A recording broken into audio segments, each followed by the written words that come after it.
Assalamu alaikum and once again welcome to Sunsilk World Cup Cricket Hangama. It is presented by Panther Tires, powered by Sparks Smartphones. Shine with Sparks and brought to you by Zameen.com. Har pata hame pata hai.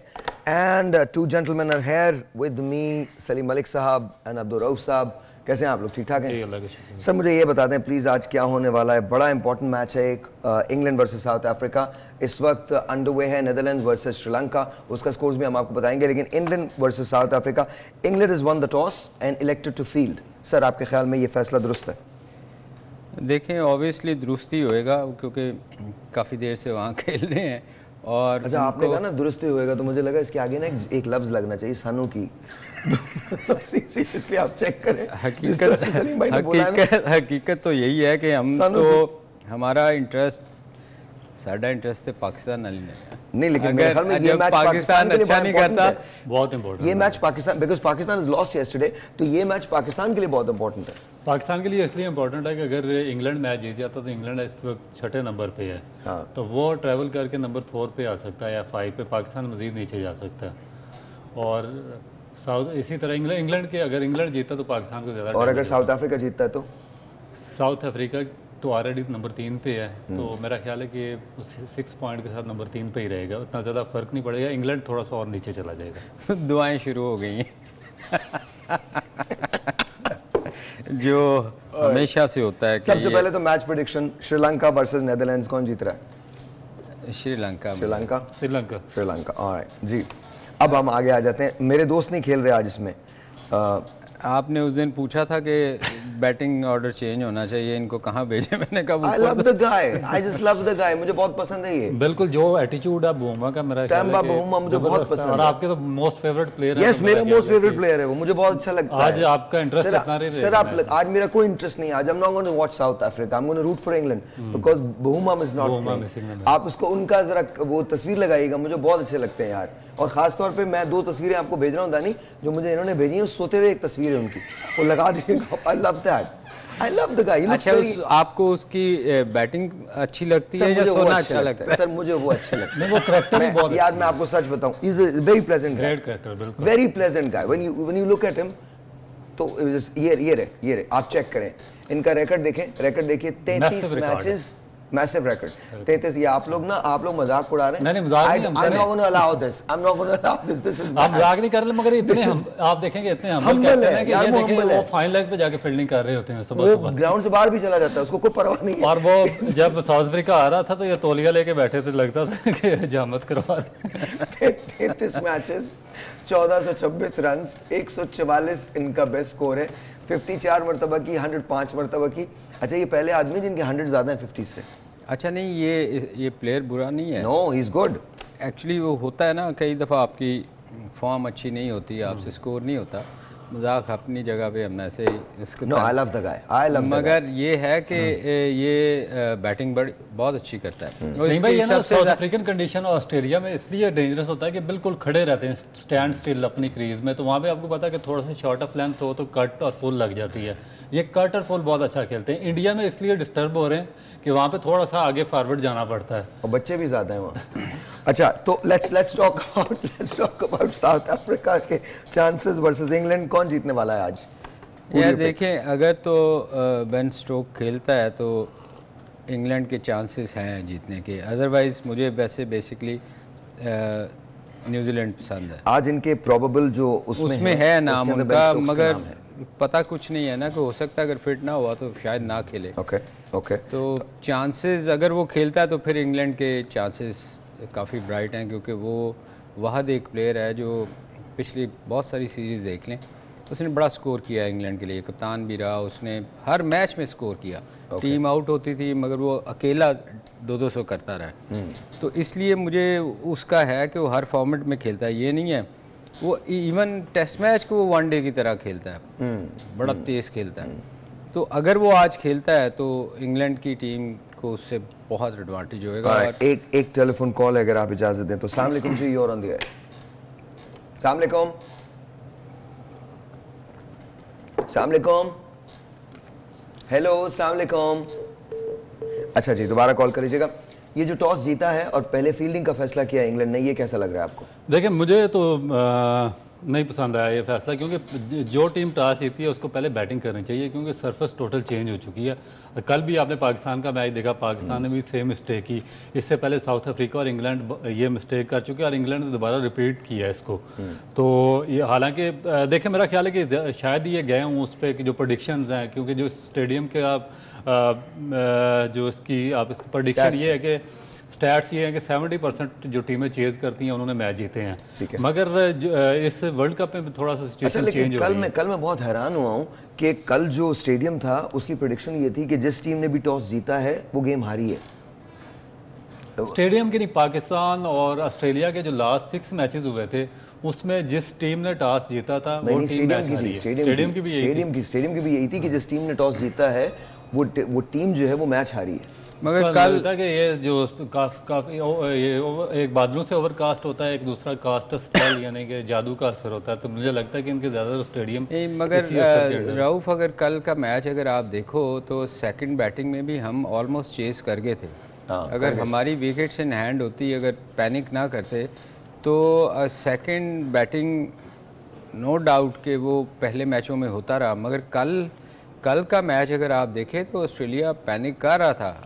अगर even मैं कहता हूं उसका out ना होता बाबर का नहीं इफ्तिखार जब खेल रहा था या पैनिक तो हमें बड़ी उम्मीद थी कि हम चेज कर सकते हैं। मैं रेडियो कर रहा था और जाहिर है मेरे स्क्रीन सामने लगी भी थी। I am telling you there was a point जब इफ्तिखार और सऊद खेल रहे थे तो ऐसा लग रहा था पाकिस्तान विल चेज इंशाल्लाह, और कोई इशू नहीं लग रहा था उस वक्त। उनको रुक के खेलना चाहिए था, देख के खेलना चाहिए था, बॉल को संभल, और उनको पता था कि उनके बाद फिर प्लेयर्स नहीं है पीछे। तो आई थिंक बड़ी भारी उसकी बैड लक हुई, मैं समझता हूँ वो बैड लक थी, क्योंकि नॉर्मली ऐसा आउट होता नहीं है।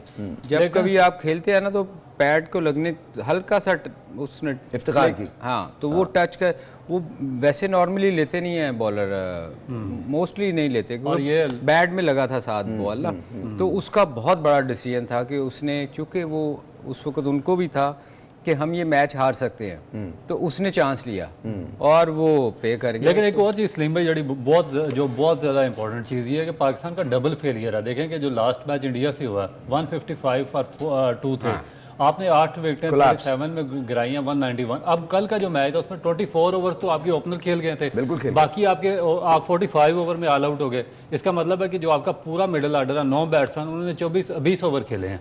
इसका मतलब है कि आपकी जो सारी इंटेंशन है, सारी प्रैक्टिस है, वो T20 के गिर्द घूम रही है। आप 20 ओवर की आपने प्लानिंग की हुई है, मसलन 24 ओवर आपके ओपनर ने खेले हैं, 45 ओवर में आप 134 फॉर 1 इन 24 ओवर्स और 45.1 overs we were all out.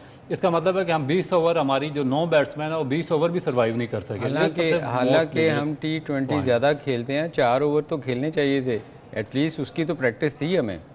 हम यही बार बार सहर भाई कहते हैं कि हमारे मिडिल ऑर्डर में ना कोई बंदा ऐसा नहीं है जो, देखो ना क्रिकेट सेंस होनी चाहिए आपको कि यार किस मौके पे मैंने क्या करना है। अब वहाँ जाके चूँकि हम पैनिक करते हैं, हिटे मारते हैं, 4 ओवर के 20 ओवर ज़्यादा खेलने हैं तो उसमें फंस जाते हैं। एक काम करते हैं, एक ब्रेक लेते हैं, ब्रेक के बाद जब वापस आते हैं तो पूछते हैं कि जब इंग्लैंड बॉलिंग करेगा तो इंग्लैंड के कौन से बॉलर इंपैक्ट डाल सकते हैं, और जब साउथ अफ्रीका बैटिंग करेगा तो उसके कौन से बैट्समैन इंपैक्ट डाल सकते हैं, और कितने स्कोर के टोटल पर साउथ अफ्रीका को आउट करना पड़ेगा इंग्लैंड को ताकि इंग्लैंड उसको चेज कर सके। ब्रेक के बाद ऑलराइट जी, once again welcome back. And जो बातें होती हैं, इन्होंने एक बड़ी ज़बरदस्त बात की है, मैं I want to share that with you. मैं और सलीम भाई हंस के गिर गए थे, कहने हमारी कौम इतनी ज़बरदस्त है, कहने ये जो तुर्की के अदाकार होते हैं इनका ऐसा इस्तकबाल क्यों करती है। मैंने कहा क्यों, कहले ये समझते हैं असली में सलाहुद्दीन अय्यूबी। वो आके बताते हैं कि भाई हम एक्टर असली नहीं है। आई डोंट नो, लेकिन ये बात जो आई थिंक वो शो जो हम लोग ब्रेक में करते हैं ना वो ऑन एयर जाना चाहिए, वो आना चाहिए। सलीम भाई के लतीफे और हल्की हल्की आवाज में सलीम भाई कभी कभी गाने भी गा रहे होते हैं, और इनका गाना मुझे पता है जिस दिन पाकिस्तान पे जरा सा भी बुरा वक्त होता है ना तो कहते हैं कुछ ना कहो, कुछ भी ना कहो। अच्छा sir, coming back to you on a serious note, आज इंग्लैंड के हिसाब से ये मैच बड़ा इंपॉर्टेंट है, साउथ अफ्रीका के हिसाब से ये मैच बड़ा इंपॉर्टेंट है। कितना स्कोर करना चाहिए साउथ अफ्रीका को कि वो इंग्लैंड उसको चेज ना कर सके, और कितने स्कोर के दरमियान में इंग्लैंड को आउट करना चाहिए ताकि वो उसको इजीली चेज कर सके? अच्छा, बैटिंग न्यूजीलैंड कर रही है ना? साउथ अफ्रीका साउथ अफ्रीका का है ये। साउथ अफ्रीका को देखें। सलीम भाई को कॉफी पिलाएं प्लीज। साउथ अफ्रीका मैक्सिमम जितना भी। एक काम करें, ये तो या तो दरवाजा बंद कर दें, उनको कहीं इधर ही आ जाएं। वहां बैठ के बात करने का फायदा कुछ नहीं है ना, इधर ही आ जाएं, यहीं आ जाएं। आज बड़ी बहस हो रही है सर, हासिल बहस है जी सर। आज काफ़ी गहमा गहमी है जी, गहमा गहमी, और हमारे चैनल पे भी बहुत है। अल्हम्दुलिल्लाह, इसलिए अल्हम्दुलिल्लाह। देखें स्कोर, जैसे रऊफ ने कहा कि शुरू में स्पिनर को एडवांटेज हो सकता है क्योंकि ड्राई पिच होएगा शायद, जिस वजह से रऊफ भी कह रहे थे। मेरे ख्याल 300 प्लस इंग्लैंड के खिलाफ तो उनकी बैटिंग, जितनी लंबी उनकी बैटिंग है, 300 तो करना चाहिए किसी टीम को भी। अगर जीतने के लिए इंडिया में 300 स्कोर एटलीस्ट होना चाहिए। अदरवाइज़ आप कल देखें हमारी हम जैसे कह रहे हैं कि हमारी टीम नहीं चली एंड में, फिर भी हम 300 प्लस कर गए थे। तो मेरा ख्याल है इन विकेटों के ऊपर ना 300 तो अच्छी टीम के खिलाफ आपको करना पड़ेगा। अदरवाइज़ आप हंस रहे हैं, मुस्कुरा रहे हैं। कोई और बात में मुझे उनकी बात पे हंसी आ रही है अभी तक।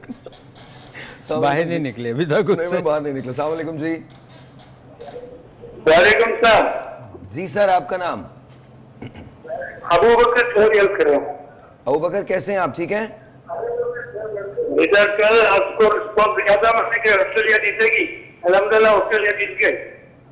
अच्छा, ये अच्छी बात है, आप हर चीज में इंशाल्लाह और अल्हम्दुलिल्लाह लगाते हैं, दैट्स रियली गुड। अच्छा ये बताइए आज कौन जीत रहा है? आज जो 2 मैच हो रहे हैं इसमें श्रीलंका और नीदरलैंड है, तो मेरे हिसाबों के हिसाब से श्रीलंका कामयाब हो रहा है। ओके।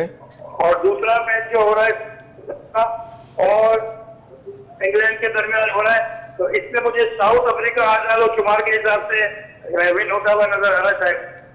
चले, आपने अपना नंबर नहीं छोड़ा ना इनके पास, या छोड़ दिया है? सर मैंने छोड़ा था नंबर, दोबारा भी बता देता हूँ। और इंशाल्लाह जो मैंने कल बोला था आपने इंशाल्लाह को ले लिया।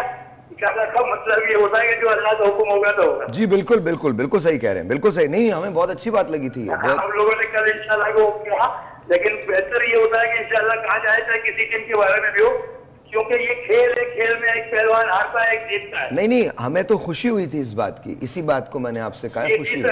बहुत ऐसा है कि मैं अपना नंबर दोबारा छोड़ूंगा, फिर इंशाल्लाह राब्ता कीजिएगा। थैंक यू वेरी मच, बहुत बहुत शुक्रिया, बहुत बहुत शुक्रिया। जी सर।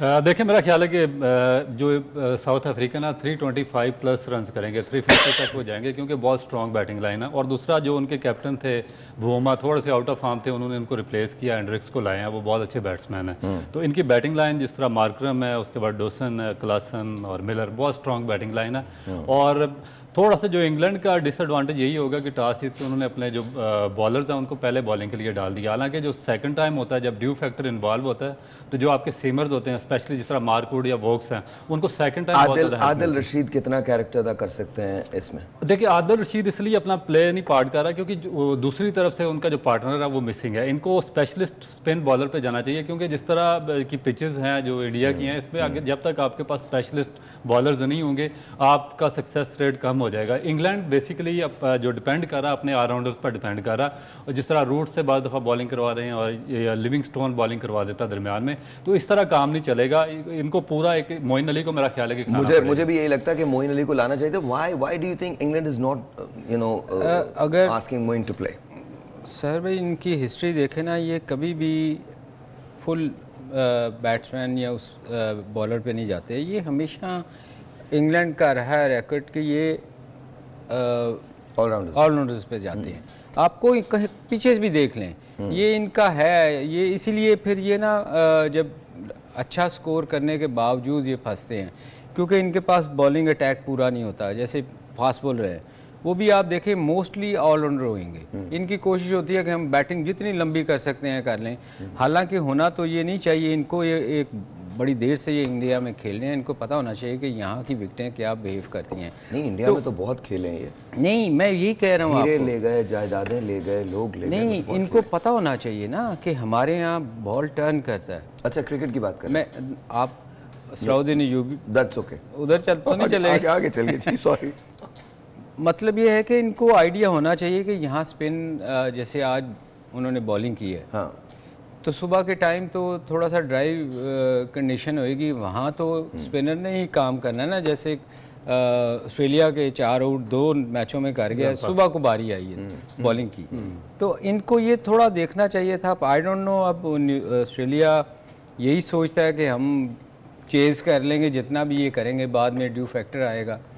होना ये नहीं चाहिए। आपको जो वहाँ की कंडीशन है उसके मुताबिक टीम खिलानी चाहिए। नहीं भाई, मेरा ख्याल है कि चेज इसलिए मुश्किल होगा क्योंकि इनके जो 3 बॉलर्स हैं, अगर इनको अर्ली बॉलिंग मिलती जिस तरह रबाडा है, जॉनसन या नगीडी हैं, तो थोड़ा सा बॉल फंसता, एक स्किट करके आता नहीं है स्पीड के साथ, तो उसमें एडवांटेज होता है। एक काम करते हैं, ब्रेक लेते हैं, ब्रेक के बाद यहीं से कंटिन्यू करेंगे। We are gonna talk about David Malan, Jos Buttler, McCullum and de Kock, इनके बारे में बात करेंगे कि ये बैट्समैन जो हैं ये क्या कर सकते हैं, इंग्लैंड के लिए क्या कर सकते हैं, साउथ अफ्रीका के लिए क्या कर सकते हैं। फाइनल प्रेडिक्शंस के साथ एक ब्रेक के बाद।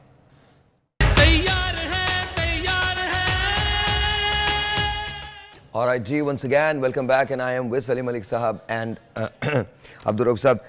Josh Butler, David Malan, what do you think is going to happen today? देखिए, बहुत बड़ी बैटिंग लाइन है। अगर इनकी मिलान है, ब्रेस्टो है, उसके बाद बटलर है, रूट्स है, ब्रुक्स है, आउटस्टैंडिंग किस्म की बैटिंग लाइन है। मगर प्रॉब्लम ये होता है कि जब प्रेशर पड़ता है तो ये कोलैप्स हो जाते हैं। जिस तरह अफगानिस्तान की, इवन अफगानिस्तान के खिलाफ पाकिस्तान का मैच हुआ, इनका इंग्लैंड का मैच हुआ, तो उसके बाद थोड़ा सा प्रेशर आया तो बटलर भी, रूट्स और ये जो ब्रिस्टो है, सब के सब कोलैप्स कर गए। तो इसलिए शुरू में बात की है कि टॉस जीतकर इनको पहले बैटिंग करनी चाहिए थी और अपना कॉन्फिडेंस जो बैट्समैनों का है वो रीगेन करना चाहिए था। क्योंकि अगर साउथ अफ्रीका दोबारा एक बड़ा टोटल करने में कामयाब हो जाती है यहाँ पे, तो उनकी जो बॉलिंग है, जिसमें रबाडा है, नगीडी है या जॉनसन है, उनमें इतनी टेंडेंसी है कि वो उनको रिस्ट्रिक्ट कर सकते हैं। फिर उनका जो स्पिन बॉलिंग अटैक है महाराज, वो आउटस्टैंडिंग फॉर्म में है।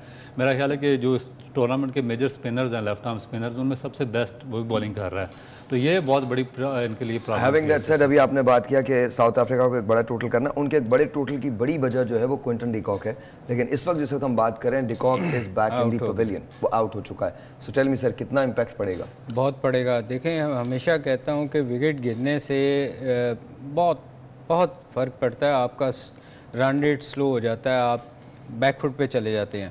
और स्पेशली वो बैट्समैन जिसने इस टूर्नामेंट के शुरू में ही 200 किए हुए हैं, तो मेरा ख्याल है उसके आउट होने से साउथ अफ्रीका को टोटली बैकफुट पे गेम है। अगर आप देखें, स्कोर नहीं हो रहा, बहुत स्लो खेल रहे हैं। वो कोशिश कर रहे हैं कि अब पार्टनरशिप लगाएं। उस बैट्समैन का ये एडवांटेज था कि वो रुकता नहीं था, वो टीम को लेकर ना स्कोर चलाता रहता था, बड़ी हिटें मारता है। अब ये है कि थोड़ा सा इनको संभल के खेलना पड़ेगा, और जब ओवर्स ज़ाया होंगे तो फिर बड़े टोटल का होने का चांसेस कम है।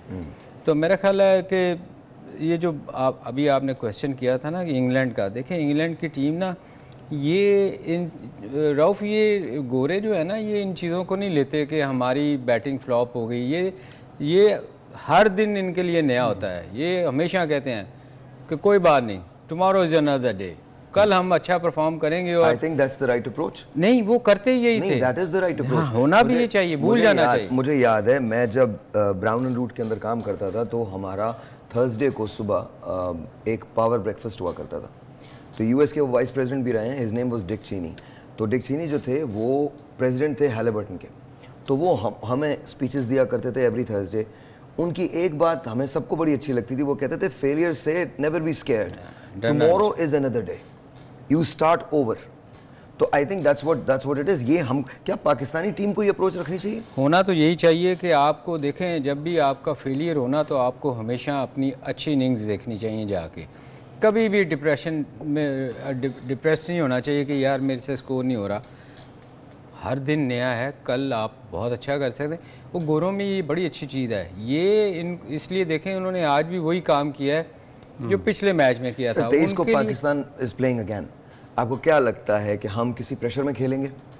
हम बहुत प्रेशर में खेलेंगे। हमारी नेचर ऐसी है कि एक तो लोग आपको, आप आज से देख लें, कल से ही आप देख लें, लोग उनके खिलाफ बोलना शुरू हो गए, आपके कैप्टन के खिलाफ बोलना शुरू हो गए। अच्छा, मैं वैसे आपको एक मशवरा दे रहा हूँ पाकिस्तानी टीम को, स्पेशली बाबर आजम को।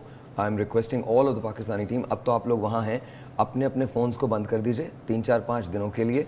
Just come back in the game and win it, and that's all. और बिल्कुल, बिकॉज मैं कल से कोई सोशल मीडिया नहीं देख रहा हूँ, specially when it comes to cricket, because मैं अपने किसी ओपिनियन को क्लाउड नहीं करना चाहता। देखिए, अब हम कुछ भी नहीं कर सकते। अब you are the team, you are there, you need to take care of it. That's exactly how it is. आपको अपने मोबाइल फोन्स बंद कर देने चाहिए. टीम मीटिंग्स बुलवाएं. टीम मीटिंग्स बुलवाने के बाद अपनी उनकी साइकी पे काम करें एंड मेक श्योर कि यू अंडरस्टैंड योर अपोनेंट, और इसके बाद गेम प्लान के साथ उतरें. इंशाल्लाह इंशाल्लाह इंशाल्लाह you have just lost 2 games, that's all it is. इसके अलावा कुछ भी नहीं है. लेकिन प्लीज अगर आपका कोई भी खिलाड़ी, हमारा कोई भी खिलाड़ी इन्फ्लुएंस कर जाता है किसी भी सोशल मीडिया की कैंपेन से, तो वो गलत होगा. दूसरी बात, मैं रिक्वेस्ट करता हूं उन तमाम लोगों से जो हमको देखते हैं और सुनते हैं, खुदा का वास्ता ये रबिश कमेंट्स जो है इसको छोड़ दीजिए. तकलीफ हमें भी होती है, नायनो आप भी तकलीफ से गुजरते हैं. इस वक्त हमको अपनी टीम को सपोर्ट करना है. जब वर्ल्ड कप खत्म हो जाए उसके बाद तनकीद कर लीजिएगा जितना जी चाहे, बट फॉर नाउ थोड़ा सा hold your comments back, because आपकी बातों का असर इंसान है, लामहला होता है. What do you think? बिल्कुल 100%. और मेरा ख्याल है कि टू मच रश भी है उधर ड्रेसिंग रूम में. आपके ब्रेडमैन है वो फैसला कर रहे हैं, मिकी आर्थर टीम डायरेक्टर हैं वो भी साथ कोई और फैसला ले रहे हैं. आपके कोच जो चीफ सेलेक्टर हैं उनका काम ही नहीं है, वो जाकर वहाँ पे कोचिंग कर रहे हैं बच्चों की. चेयरमैन साहब आपके जाकर वहाँ पर लेक्चर दे के आए हैं. भाई आपका काम ही नहीं है, इधर बैठे यार, उसको काम करने दें. इसीलिए हम कहते हैं कि जो आपका कैप्टन है वो मोस्ट पावरफुल होना चाहिए. ये फुटबॉल या हॉकी की टीम नहीं है कि आप बाहर बैठ के कोचिंग कर रहे हैं. इसमें जो अंदर जाता है, अंदर प्रेशर डिफरेंट होता है. बाहर आप जो भी स्ट्रेटजी बनाए, जब तक आप अंदर उसको एग्जीक्यूट नहीं करेंगे आप रिजल्ट हासिल नहीं कर सकेंगे. और एग्जीक्यूशन किसने करनी होती है? जो आपका कैप्टन होता है उसने ग्राउंड के अंदर एग्जीक्यूट करना होता है. जब आप उसको डिसीजन ही नहीं लेने देंगे, उसको वीक कर देंगे, हर चीज़ अपने पास रखेंगे, मिकी आर्थर अपना इन्फ्लुएंस डालेगा, ब्रैडबर्न अपना डालेगा, इंजमामुल हक साहब अपना डालेंगे, अपने जो चेयरमैन साहब है जाकर पता नहीं वो क्या तकरीर करके आए हैं वो अपना डालेंगे, तो फिर एक बहुत ज़्यादा प्रेशर क्रिएट हो जाता है. और उसके बाद जो सोशल मीडिया की आपने बात की है वो एग्जैक्टली बात की है, उसका भी बिल्कुल प्रेशर नहीं लेना चाहिए और इनको अपने फ़ोन शोन बंद कर देना चाहिए. बिल्कुल बिल्कुल. And we stand with our team. देखिए डिफरेंसेस जो भी हों और वर्ल्ड कप के बाद फैसला हो कि बाबर ने कप्तान रहना है या नहीं रहना, ये दूसरी बात है. Right now Babar is our team captain and our team is in India playing in the world cup. तो प्लीज सपोर्ट देम. जो कुछ हुआ वो हुआ. देखिए तनकीद करना, हम बात करते हैं so that we know and you know, लेकिन इसका ये मतलब हरगिज नहीं है कि हम उठा के बैश करने लगे अपनी टीम को. सर देखें, ये कप्तानी का जहाँ तक ताल्लुक है ना सर भाई, ये पता नहीं कहाँ से आ जाता है इशू. ये मेरे ख्याल हमारे मीडिया वाले लोग इस चीज़ को उछालते हैं. हालांकि मुझे बताएं उसके अलावा कौन सा आपके पास प्लेयर है जो कप्तानी करेगा, जिसने लंबा पाकिस्तान के लिए खेलना है? कोई मुझे